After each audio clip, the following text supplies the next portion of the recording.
pertanyaan keempat ya. Pertanyaan ini tujuan kepada Kak Agus. Kira-kira Kak, apa penting mahasiswa untuk membangun personal branding di sosmed?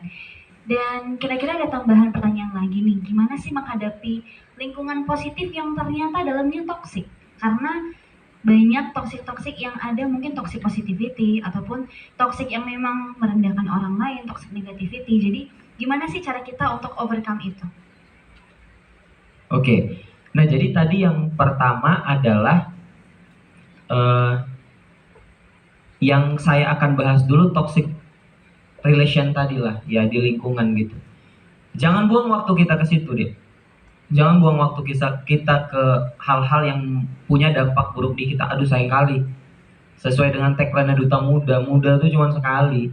Kalau kita cuma lewati masa muda tuh gitu-gitu aja dan berpikir bahwa kau harus menyenangkan hati banyak orang, kau salah besar dan kau akan stuck di tempat gitu. Jadi kembali lagi bahwa hidupmu adalah prioritas. Jadi apapun harus kau lakukan untuk hidupmu. Jadi jangan pikirkan orang lain. Ada lingkungan yang sepertinya mendukung nih, tapi tiba-tiba di dalam, karena kita punya minat bidang yang sama, contoh saya penyanyi, Bang Antonio penyanyi, karena saya merasa senior dia, padahal secara teknik vokal Bang Antonio ini cukup baik dibandingkan saya merasa sombong dan saya harus punya space lebih banyak dibandingkan Bang Antonio. Itu salah. Itu pemikiran zaman dulu, pemikiran kolot. Kenapa sih nggak kita kolaborasi, sama-sama belajar? Ini saya juga belajar dari anak-anak SMA dan SMK, bahkan ada kakak-kakak yang baru masuk semester 1. Saya dulu jangankan bicara di depan publik, pegang flashdisk saya nggak tahu, demi Allah saya nggak tahu pegang flashdisk. Di semester 1 kerjaan saya cuma kuarat karena laptop saya nggak ada. Saya kerja jadi pengajar les dulu dan cuma nanya gitu. Makanya saya bilang education is miracle, dan Pak Sofiantan itu adalah role model benar-benar. Education is miracle, saya itu orangnya.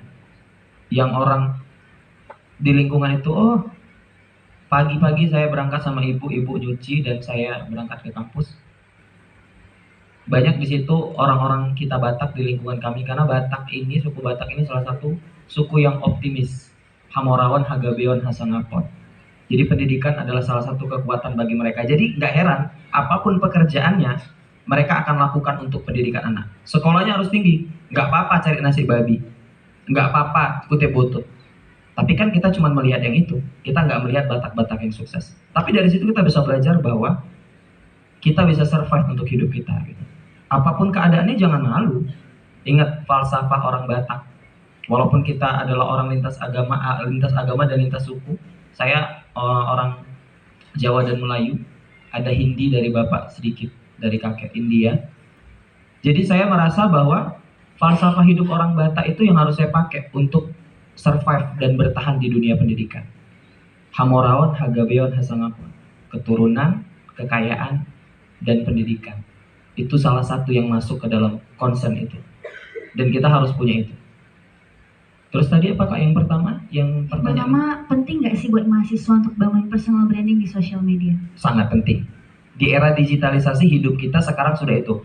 Handphone nggak jadi kebutuhan tersier lagi. Kalau zaman saya dulu yang punya handphone adalah pembisnis. Pager dulu zamannya, pager. Saya masih kenal pager. Itu cuma bisa ngetik kata-kata yang dibatasi.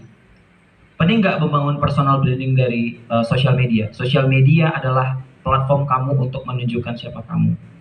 Tunjukkan kegiatan-kegiatan yang positif. Asal memang benar positif, bukan pencitraan ya. Cukup efek Instagram aja yang kamu pakai untuk pencitraan. Tapi postingan jangan.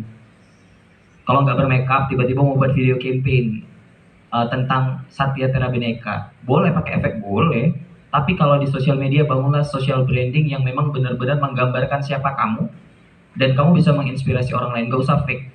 Karena yang dijumpai orang pada nyatanya adalah ini, yang langsung. Bukan di sosial media. Mau kamu pakai filter Instagram berulang-ulang sampai mukamu mulus kayak aspal baru, kalau dijumpai tiba-tiba rupanya zonk, orang akan kecewa. Nah, maka personal branding di sosial media di zaman era digitalisasi 5.0 ini, it's so very important, sangat penting sekali. Jadi itu adalah kekuatan bagi anak-anak generasi Z. Apalagi kalau yang kalian share itu adalah konten-konten positif yang menunjukkan kepribadian kita yang baik ya tentunya. Itu dia. Kalau saya itu, Kak Vina. Oke, terima kasih Kak Agus buat jawaban yang keren banget. Selanjutnya kita move ke pertanyaan terakhir nih ya.